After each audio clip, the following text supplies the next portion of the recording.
This episode of Simple Civics Greenville County is sponsored by Public Education Partners. Since 1985, Public Education Partners has served as an innovation partner for Greenville County schools and a champion for public education. As an independent, nonprofit organization, PEP fosters connections between the private sector and public schools to support the teachers and students in Greenville's classrooms. To learn more or become a public education partner, visit pepgc.org. When you go to the polls on November 5th or in early voting, you have the chance to vote not just for the president. About half of Greenville County voters will also cast a ballot for their representative on the Greenville County Schools Board of Trustees. The 12-person nonpartisan school board, as it's informally called, governs the public Greenville County School District, the largest in the state, by setting policy, approving the budget, and selecting and evaluating the superintendent. I'm Katie Smith with Greater Good Greenville, and on this episode of Simple Civics Greenville County, we feature interviews with your candidates for school board in Area 21, Angie Mosley and Steve Whaley. Area 21 is on Greenville County's east side and includes Boiling Springs Road, Thornblade, the Hartness community, and the Kingsbridge and Kilgore Plantation areas. Here's how the interviews worked. All candidates received the same question at the time of their invitation to join us, and they were given 10 minutes for their interview. Candidates were allowed to bring along a companion, such as a campaign manager, family member, or friend, and to record our session themselves. There were no edits made to the interview. We've put links to the participating candidates' preferred internet presence on the episode page. Candidates are interviewed by Catherine Schumacher, President and CEO of Public Education Partners. First up is incumbent Angie Mosley.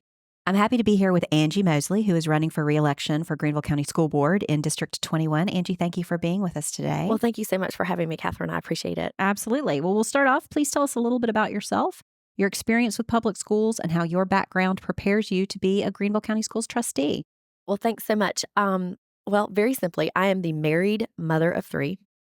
I have three kids, 2 boys and a girl. My husband, Paul, and I have called Greenville home since 1997. I graduated from Clemson, where I earned a Bachelor of Science in Financial Management and a Master's in Human Resource Development. And I worked for 8 years as a corporate trainer for Bank of America and decided I wanted to be a stay-at-home mom, but I also wanted to still have an income. So I started the chapter of National League of Junior Cotillions, which is an etiquette and ballroom dance program for middle school students. So I have literally taught thousands of Greenville County students over the past 24 years. This is actually my 25th year, my silver anniversary of teaching. And what I teach in junior cotillion is really skills that I believe that they're going to carry with them through life. So that's a little bit about what I do every day. Additionally, I have served as the president of the Down Syndrome Association of the Upstate, a board member of Pro Parents of South Carolina, and a board member of Langston Charter Middle School when my students were actually, my younger 2 were students there. When my first child was born with a disability, I found myself on a very new and unexpected journey. And so for 14 years, I navigated the school system with 2 children who received special education services. And I have tirelessly advocated for the educational rights of many others as a special education advocate. So what I bring to the table and what my background is really centered around special education. However, I am the daughter of a retired teacher, and I have a great respect for the profession. And I just want to continue to ensure that public education is a place where we teach our children how to think and not what to think. That's great. Well, what do you consider to be the most critical issues for the district and Board of Trustees to focus on in the next 4 years? Well, it's funny that you should ask that because this year marked the year that we had to do our new strategic plan for the next 5 years. And if you've never been through the strategic planning process, let me explain a little bit about how this works.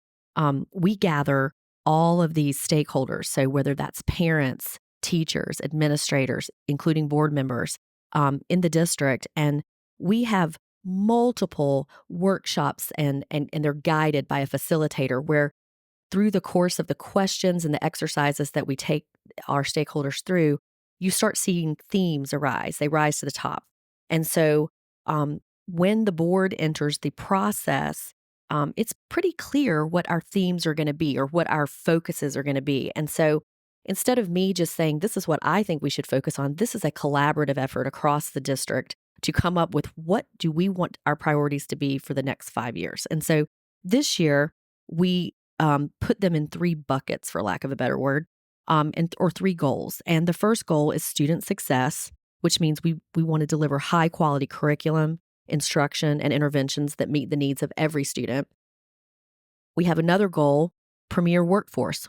Clearly, we are in a teacher crisis to some degree, and we want to recruit, retain, and develop exemplary personnel in all of our positions. And then lastly, our third goal is a caring culture and environment. And this just means to provide a safe, healthy environment that promotes learning and respectful relationships. And so within each of those goals, there are different measurements that we will use to know whether we're actually achieving these things. So I'll just give you an example. We have goals of how we want to increase the pass rate for things. This goes back to student success. The pass rate for things like the Algebra 1 end of course exam, the English 2 end of course exam. We have goals where we want to reach students who earn the graduation plus to increase from a certain percentage to another percentage. We also have a goal for the number of pupils in poverty enrolled in dual credit courses. We want that to double over the next 5 years because that is something that we feel like we can achieve, and we really want to have that happen. A premier workforce, clearly we want to make sure that our classroom teacher positions are filled on day one. We want to reduce turnover. We want to reduce turnover not just at the teacher level, but also in our hourly employees as well. And then the caring culture and environment. I'm not reading every single goal in these things, but we really just want to increase connections between families and school and the personnel and make sure that parents are engaged as possible. We want to decrease absenteeism. We've seen a rise in that post-COVID. And so we have goals within our goals in order to how we're going to measure what we get there. So those are the ways, or I should say that is the way I believe I'm not speaking very well. These are the roadmap. This is the roadmap for the next 5 years. And people can find this on our website. This is no secret. This is public information that folks can look at themselves. It's important to know that these are not just things that I believe are critical. Again, the community has had feedback in everything that we do. Everything that we do at the board level points back to the strategic plan. So when the administration comes to us and asks us to vote on whether a program needs to continue, it's because somewhere along the line, someone has evaluated whether we're getting our bang for our buck for that program. And it's all in line with the strategic plan, whether or not it's helping us achieve these goals. Beyond the strategic plan, personally, I still place an emphasis on things like meaningful inclusion in the context of special education.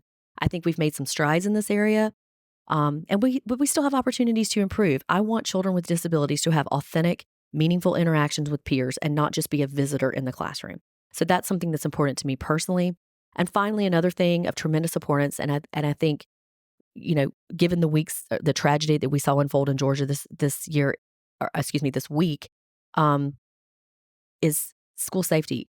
I can't think of another thing that's more important than the safety of our children. And I am so pleased to have supported budgets that have included expenditures that directly impact our safety measures. So those are things that I think are critical issues for our board this year. Great. Well, thank you. Well, what do you think is the greatest strength of Greenville County Schools, and how would you as a trustee work to enhance it and support it? Well, Greenville County Schools has many strengths, and the things that came to mind initially for me are school choice, teacher pay, because we have really focused on making sure we're staying in that top 5 in the state.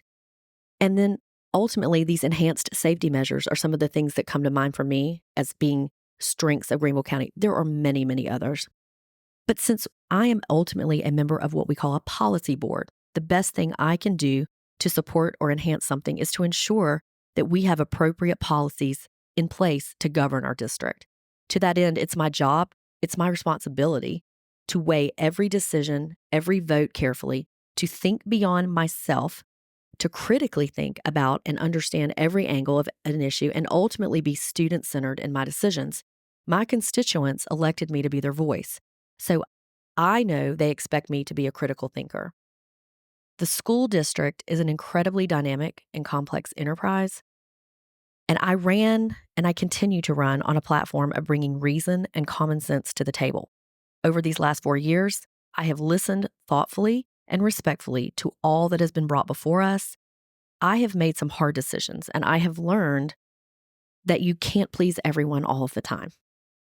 But as a former as a former special education advocate, I consider myself to be a fairly effective relationship builder. I try to find common ground with people, even those with whom I disagree. And I believe that you serve best when you choose your battles wisely.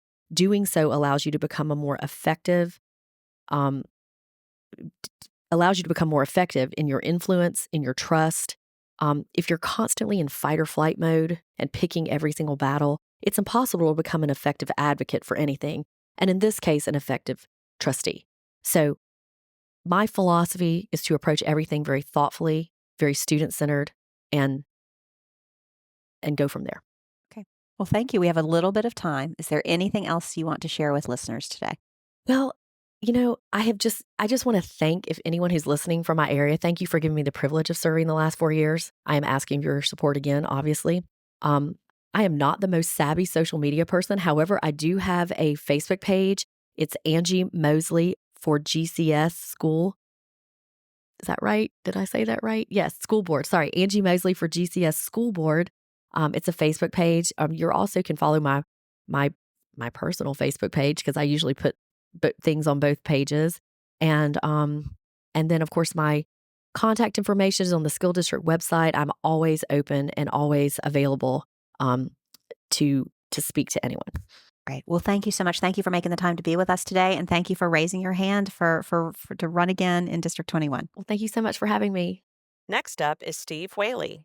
Well, I'm happy to be here with Steve Whaley, who is running for Greenville County Schools Board of Trustees for District 21. Steve, thank you so much for joining us today. Catherine, thank you for having me. I appreciate being here. Great. Well, we'll start by telling us a little bit about yourself and your experience with public schools and how your background prepares you to serve as a Greenville County Schools trustee.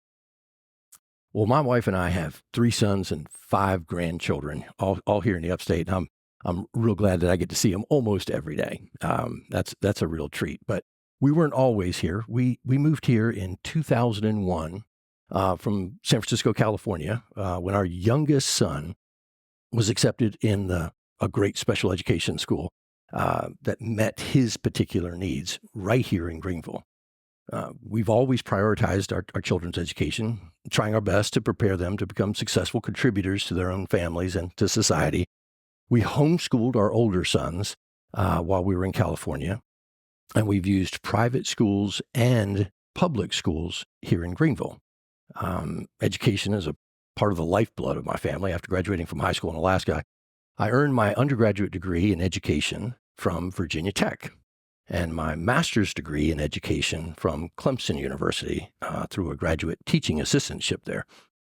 My wife's been a Spanish teacher and recently retired from working in the Greenville County Schools as an aide for special needs students, and where she also coordinated my coming into classes to read stories to the elementary grade students. And my daughter-in-law taught kindergarten here in Greenville County for 7 years. In upstate churches, including my own, I enjoy teaching college and high school youth. My scope of expertise in the educational environment also includes the academic opportunities I've received through sports. I was able to attend university because of an athletic scholarship offered by Virginia Tech, where I was also voted the track team captain after my freshman year. I've also volunteered as a coach in several sports. As an expert, though, in student transportation technology, I work for a school bus manufacturer, and I frequently speak on technology at national, state, and regional conferences. But my work in this field also allows me to hold a commercial driver's license, a CDL, with a passenger and school bus driver endorsement. And in the not too distant future, I hope to use this for driving students of Greenville County Schools as well. My broad background in a variety of aspects of education, I think, prepares me well to serve effectively as a Greenville County Schools trustee. Great. Well, what do you consider to be the most critical issues for the district and the Board of Trustees to focus on in the next 4 years? I believe the most critical issues are the advancement of the fundamentals of academics, such as reading, writing, math, and science.